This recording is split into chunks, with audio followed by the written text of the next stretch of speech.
Bonjour, et bienvenue dans cette nouvelle vidéo. La question de cette vidéo est la suivante. Comment puis-je identifier la personne la plus intelligente au sein d'un groupe? 2020. Passons dès à présent aux réponses. D'après Yasnouri, la réponse à cette question est la suivante. La personne la plus intelligente de la pièce est celle qui peut faire en sorte que la plupart des autres aient l'air et se sentent intelligents en leur proposant son idée et qu'ils la soutiennent comme si c'était leur idée.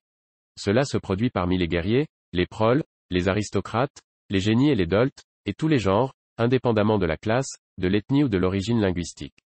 Plus le monde se sent intelligent, plus la personne la plus intelligente en bénéficie.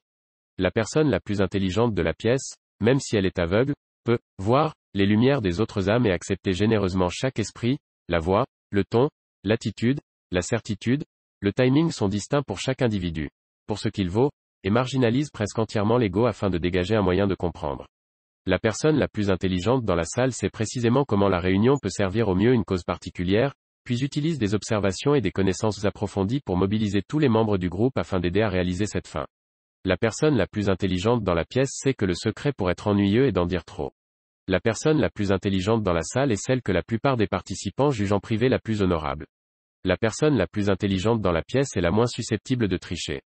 La personne la plus intelligente dans la salle, quel que soit son métier ou ses dons de talent, sait qu'il y a des gens qui peuvent faire mieux que dans ce qu'ils font de mieux, et ils espèrent trouver et apprendre d'eux.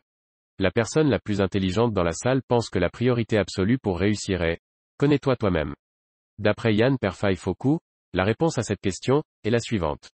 Ils sont calmes. Il est très difficile de lire les expressions faciales de personnes très intelligentes pendant une conversation, ils restent généralement calmes et vous ne saurez pas immédiatement s'ils sont d'accord avec vous ou non. Ils ne sont pas facilement excités ou frustrés. Ils sont de bons auditeurs. Ils écoutent très activement et passionnément et faciliteront l'ouverture des autres. Ils laissent tous les autres exprimer leurs opinions sur un sujet particulier avant de donner leur propre opinion. Ils ont tendance à écouter beaucoup plus qu'ils ne parlent, aussi quand ils commenceront à dire quelque chose, tout le monde sera immédiatement attentif. Ils sont généralement très doués pour exprimer leurs opinions. Ils parleront pensivement et lentement, ils soutiennent leurs opinions avec des preuves solides et des statistiques. Ils ne craignent pas de se tromper. D'après Florian Egea, la réponse à cette question est la suivante. Pour identifier la personne la plus intelligente au sein d'un groupe, il faut d'abord être soi-même suffisamment intelligent, ouvert et honnête pour admettre la présence d'intelligence chez les autres, donc en toute bonne foi et en toute objectivité. Autant dire que c'est de l'ordre du quasi impossible, l'être humain étant ce qu'il est, il ne suffit pas de se vouloir comme étant de bonne foi pour l'être, et idem pour ce qui est de l'objectivité, du moins c'est mon avis.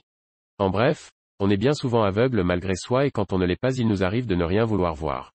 Si malgré ça, vous êtes réellement capable de reconnaître l'intelligence des autres, il se pourrait en fin de compte que ce soit vous la personne la plus intelligente du groupe. Félicitations. Alors ça vous fait quoi? Blague à part, si en fait cette qualité ne garantit pas nécessairement votre intelligence, au moins témoigne-t-elle de votre part du fait que vous ne commettez pas l'erreur, trop, classique qui consiste à prendre les autres pour des imbéciles, voire à leur refuser toute intelligence possible. C'est déjà très bon signe. De plus, l'intelligence étant par nature invisible, et tant mieux, chercher des preuves d'intelligence me paraît trop insuffisant. Quelqu'un peut être bête mais avoir des moments brillants de temps en temps, de même que chercher des attitudes et comportements qui témoignent d'une certaine intelligence pose le problème de savoir quels critères seraient à retenir, le cœur de la question au fond. Il ne suffit pas d'avoir l'air intelligent pour l'être, c'est bien connu. Et puis avoir l'air intelligent c'est quoi? Rester calme en toutes circonstances, prendre son temps pour réfléchir à tout, écouter les autres, se montrer pondéré, ne jamais dire de bêtises, et autres clichés sur ce qu'on s'imagine propre à l'intelligence. Après tout, quelqu'un d'intelligent peut très bien se faire passer volontairement, ou non, pour un imbécile. Ce qui brouille encore les pistes. Pour tenter d'apporter une réponse malgré toutes les difficultés évoquées, je crois qu'une personne intelligente, dans un groupe, ne cherchera pas forcément à se mettre en avant et, au contraire, s'évertuera à souligner les qualités et les compétences des autres, sans tomber dans la flatterie exagérée. Il faut, je crois, essayer de dépister l'humilité et la prudence de quelqu'un car il me semble que c'est ce qui caractérise le mieux l'intelligence, le contraire de cette bêtise caractéristique qui pousse à toujours se mettre en avant, à éclipser les autres, à parler sans réfléchir, à s'exciter pour rien, à être impulsif. Bien que cela n'empêche pas toute forme d'intelligence et loin de là.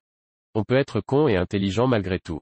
Finalement la véritable question à se poser pourrait être la suivante, est-il franchement intelligent d'essayer de le prouver aux autres, en fait ce que j'essaie plus ou moins de faire depuis tout à l'heure, oups.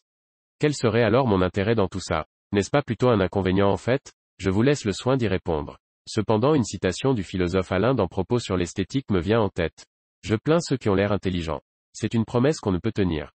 On arrive à la fin de cette vidéo, si elle vous a plu je vous invite à mettre un pouce bleu, ainsi que vous abonner. Si vous souhaitez donner votre avis, je vous redirige vers la partie commentaires pour continuer le débat sur cette question.